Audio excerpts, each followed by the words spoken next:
Film action based on events begin in Uruguay in October 1972. Rugby team Old Christian loses because Roberto is on time failed to pass.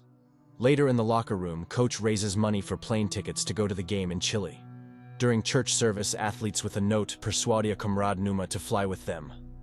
Even though he's not even on the team and he's got exams coming up, has doubts. Although friends are convincing, describe the journey, and best friend Pancho reminds me this is my last chance come off in front of adult life. In the morning, while the charter plane is kicked out of hangar, athletes with friends and relatives arrive at the airport. Among them, Numa. Counting the team and relatives, travelers take memorable photos on the background of the plane that is about to accelerate on the runway and takes them to high ground. Path steel machine runs over picturesque and snowy Andes, here in warm and cold air in the mountains, meet creating a zone of turbulence to bypass a dangerous part of the plane, flies high peaks through a pass in thick fog. Captain asks passengers strap in while the tremor intensifies of a sudden rush. One of the youngsters who stood up with the chairs fly up and hit the ceiling. Shaking does not stop with it in. The cabin is getting more and more panic, but the plane punches a fog strip and out into the open. Pilots pull a steering wheel to its own height, but it's not enough. The machine rising above the pass touches the wing of the rock and falls apart on impact. Tail stays behind and the nose falls on a snowy slope leaning down in snow. Inertia pushes the chair forward, gentle sitting passengers and inflicting injuries of varying severity. Squeezed come to their senses, scared, nothing understanding, panicking, the wounded scream, bleeding. Roberto, medical student, gives the first help those who can. Someone is checking one of them survived.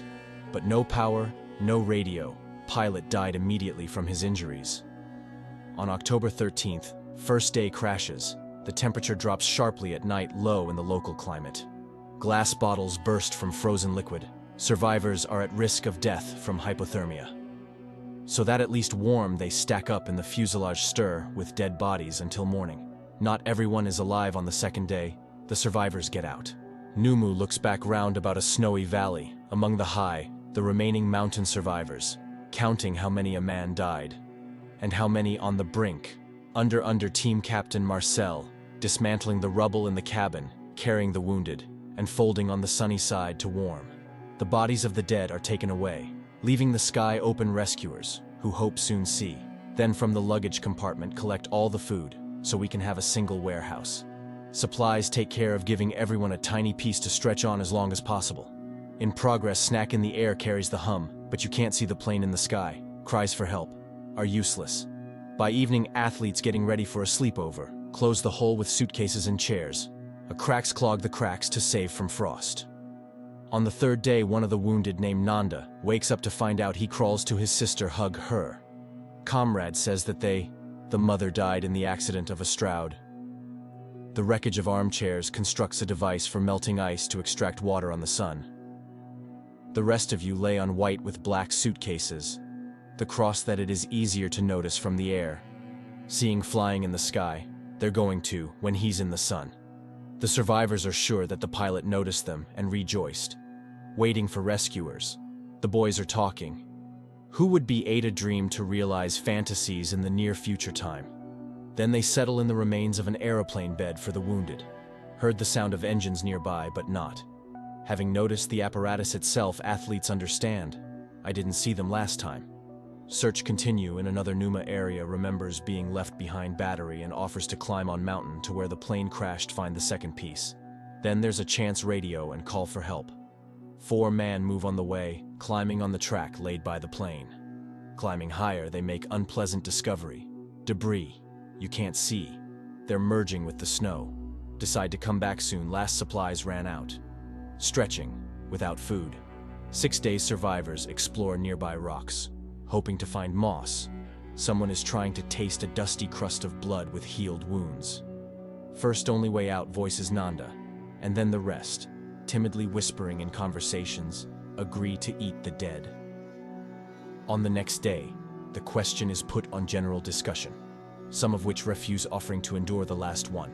They might be survived, but most of them are convinced that they can't survive. However, they decide to abstain. In the rations go while the leather from the shoes, the the shoelaces, cigarette residue. Numa notices that he has not only his urine black, but also pants, hold on fair word belt became too big. Soon after the emasculation, Nanda's sister dies. He buries her in a pile of other dead bodies. Waiting night athletes alternate, give consent to eat each other's bodies, if they die.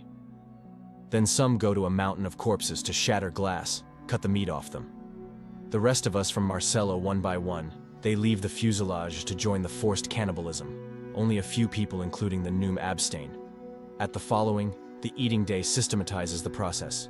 Kuzin and ostrich separate bodies away from extra eyes, not to injure the psyche of those who will eat meat, but Numa, along with other, continues to suffer from hunger. Getting forces survivors inspect the vicinity and find the fallen suitcase. It has radio. They are trying to get news through homemade antenna. Herd leads to powerless rage and panic. Search officially terminated as the chances that someone who's still alive tends to 0. Realizing Marcelo says he can't stand it anymore, taste the bodies of the dead. After this, Numa, with 2 like-minded, goes back to finding the tail parts behind the battery. En route, apart from debris, they find lying in the snow bodies of comrades one by one. In the course of motion of a falling aircraft way, compounded by lack of equipment and rising slope. When the evening is spoiling, Trinity hiding from the wind beneath a rock ledge, shivering from the cold and cuddling to warm up. When the sun is dim, peeps out over the summit, survivors are selected from under the snow crust, trying to stay warm in scarce rays. K Camp, they descend on the debris of the fuselage using it as a sled. The depleted are fattened and asked to plan that go on. Sentence sounds go west, where is border with Chile to get there closer as little as. Nanda trains specially to this way. Numa wants to keep him company and keep him strong. The last resort resorts to cannibalism. On 17th day, after the disaster rages storm. But there are many survivors cheered up. Sounds, laughter, and jokes, fun with stitches, interrupt a strange crash. Outside, the fuselage is collapsed on an avalanche caused by a many-day storm. Forced to survive, athletes are selected from under the snow and dig up those who can't get out. Process is complicated by space constraints and lack of tools. Not all they dig up alive, but even that's not the biggest problem. Next comes another one wave. With walking snow covered the second avalanche, people with difficulty to break breeze in Snizhny Nastia to come air. They arrange a roll to who survived and who went to best of worlds. Survivors forced to wait out the blizzard in a snowy cell, trapped with dead bodies. On the second day they decide to eat them to survive the storm. But now it's getting heavier, because no one's slicing aside. Roberto is willing to take on the role of butcher, notwithstand the tension of the Numa breaks. The glass in the cockpit is trying to climb out. However, break through the snow only on the 4th day after avalanches. One by one, guys climb a narrow tunnel up to the sun. Having survived the first fit of jubilation, athletes start digging up the fuselage. Nanda ready to move East B, but the others convince wait 2 more weeks while it warms. On 34th day after the crash begins the thaw. From the progressive disease, another member of the team dies, despite on all attempts to save him after that. 4 Numa volunteers, Roberto, Nanda, and Antonio, taking more clothes, and the meat goes on a long journey to search for people. During the descent, Numa falls from the slope. He was weakened by blood poisoning caused by a cut on the leg. Roberto decides to come back, but the Numa says that he himself get to the plane and let them keep going. Lame, he gets to A Camp, where another wounded man dies. But Numa is tormented by guilt. Along with the rest, Numa awaits the news of the departed. One day he wakes up and sees Nanda tells how they stumbled on the tail. Among the passengers were alcohol, cigarettes, and chocolate. Nanda brought candy. Well, they also found a battery, but it's easier to carry a walkie-talkie than to drag crate here. Disconnecting from the radio control panel, taking parts for the antenna, athletes with technician Roy is sent back. To the Numa tail makes them look down their necks, wishing can't keep company. In the back is able to restore power, but in the radio air is just one noise trying, improve the signal of Roy and Roberto generate the entire battery charge. But Nanda finds water-resistant fabric, which will be useful in the hike. Leaving on every message that is in the mountains, surviving guys returning to Nassau parts. Survivors have gone as far as the bones and the Numi gets worse. Back from hiking, Nanda is preparing for a new attempt find people. Now they have waterproof fabric for sleeping bag that will increase the chances of surviving at night. On radio reports that the search for remains have resumed, but Nanda doesn't want to trust. Good luck they get noticed. In the process, preparation guys take pictures found in the tail of the camera. Numa feeling the end is close permission to eat your body, and to the next day, he doesn't wake up. Pancha passes a note that was in his hand, with permission to use his body for the good of others. Roberto realizing that this is the best time to prepare to the march from Nanda and Antonio, taking in farewell to the comrades in the misfortune of the Trinity, he sets out. To 61 days since the accident, travelers climb to the top of the mountain, settling down in the snow shelter. But when they climb up, they see only the endless mountains, the cold, deadly, and lifeless, but Nanda doesn't want to give up. He's planning new route, which is indicative will take 10 days, and asks Roberto to go with by saying goodbye to Antonio, who back to the plane to save the supplies of the boys together like the hobbits. The Ring of Power moves on. After several days of continuous belt travel in the snow, athletes finally come out to a place where there is no snow going down the stones of Nanda damage her shoes. You have to put a cloth on it. After dinner, Roberto vomits. Apparently meat in warming climate has deteriorated. Morning, they reach the mountain river, where replenish the supply of drinking water. Nanda suddenly notices a lizard, and Roberto and... On the other side of the river, the stones wrapped in paper are written in writing. Then the weary travelers come to a farmer with the money, requests the authorities to report survivors. Enjoy the peace Roberto and Nanda are getting in the way, sensational journalists. Roberto buries the last remains of the Numa, symbolically comrade. 22nd December, 71 days after disaster, helicopters are headed to crash site.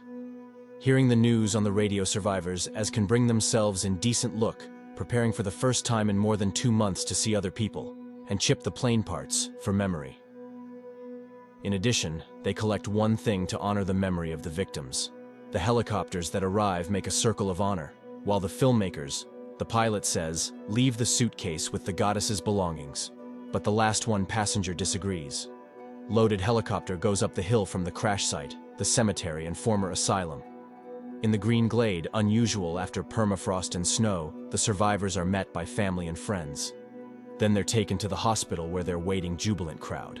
Journalists want sensations. Doctors examine exhausted, nurses help wash away the body dirt. But lying on clean hospital sheets, in warm rooms, those who back from the snow, hell, they can't forget the faces of those who remain there forever. And only gathered together as in ice, part of the burden they share, guilt. That's the end of the movie.